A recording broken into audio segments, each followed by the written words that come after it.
और कर लेते हैं इस बीच आ रही एक और बड़ी खबर का भरतपुर से। ये बड़ी खबर है, संत विजयदास की अस्थि कलश यात्रा के दौरान हंगामा हुआ है। आपस में बीजेपी और कांग्रेस के नेता उलझ गए हैं। कामा में अस्थि कलश यात्रा निकालने पर यह हंगामा हुआ। बाजार से कलश यात्रा होने पर कांग्रेस ने इसे लेकर विरोध जताया है। अस्थि कलश यात्रा को लेकर बीजेपी भी जिद पर अड़ी हुई है। उसके बाद अब बीच बाजार से होकर अस्थि कलश यात्रा निकाली जा रही है। पुलिस प्रशासन में से लेकर हड़कंप मचा हुआ है।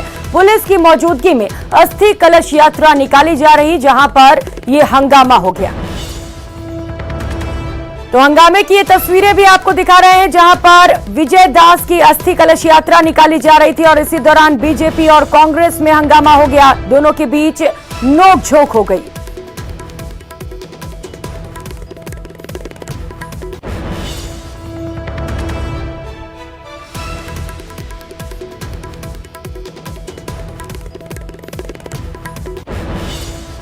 ये तस्वीरें आप देख पा रहे हैं, जहां पर बीजेपी और कांग्रेस में गहमा गहमी देखने को मिली। संत विजयदास की अस्थि कलश यात्रा को लेकर यहां पर हंगामा हुआ। दीपक पुरी सहयोगी भरतपुर से हमारे साथ जुड़ चुके हैं इसी खबर पर ज्यादा जानकारी के साथ। दीपक, पूरी जानकारी दीजिए, आखिर ये हंगामा क्यों हुआ?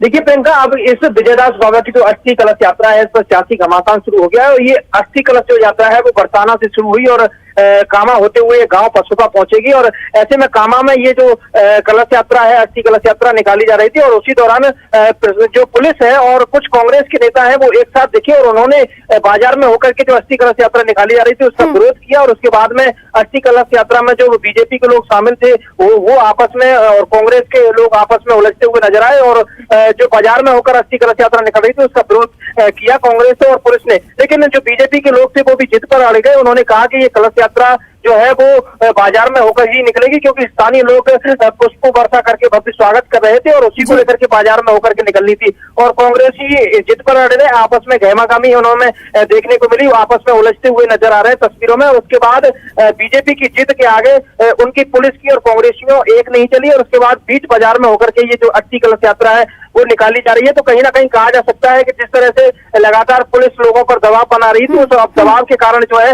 लोग इसका विरोध कर रहे हैं। क्योंकि खबर आई थी कि जो पुलिस है वो लोगों को डरा रही है, धमका रही है कि इस जो अस्थि कलश यात्रा है इसका विरोध करें। और क्योंकि ये जो है एक सियासी घमासान ना बने, उसको लेकर के ये जो पुलिस है और ये कांग्रेस है ये आपस में इनका जो है कस्बे में निकालने के लिए विरोध कर रहे थे। लेकिन अब जो अस्थि कलश यात्रा है वो बीच बाजार में होकर के निकाली जा रही है। बीजेपी के जो लोग हैं वहां पर पूर्व विधायक हैं गोपी गुर्जर और अनीता सिंह है, वहां पर अन्य बीजेपी नेता है। उनका कहना है कि अस्थि कलश यात्रा पूर्व शांति के रूप से जो है निकाली जा रही है, किसी भी तरह का इसमें कोई भी व्यवधान ना हो, उसको लेकर के वो अपील कर रहे हैं। लेकिन सवाल यही है कि जब अस्थि कलश यात्रा शांतिपूर्ण निकाली जा रही है तो कांग्रेस को परेशानी कहाँ आ रही है? क्यों रोका जा रहा है? बीच बाजार से इसके गुजरने से क्या दिक्कत हो रही है कांग्रेस को? देखिए, इसमें बहुत बड़ी राजनीति हो रही है प्रियंका। इसमें इतनी बड़ी राजनीति हो रही है कि पुलिस प्रशासन ने कुछ चुनिंदा लोगों को एकत्रित किया है। 4-5 जो लोग हैं वो इस पूरे मामले का विरोध कर रहे हैं। कल भी उन्होंने साधु संतों के खिलाफ जो है एक अनलगर बयान दिया था और उनका कहना है कि अगर यहाँ पर पसोपा में साधु संतों को भावगत करनी है तो जिस तरह से हम लोग कहें उसी तरह से वो लोग चलें। कुछ ही लोग हैं चुनिंदा लोग जो इसका विरोध कर रहे हैं। जी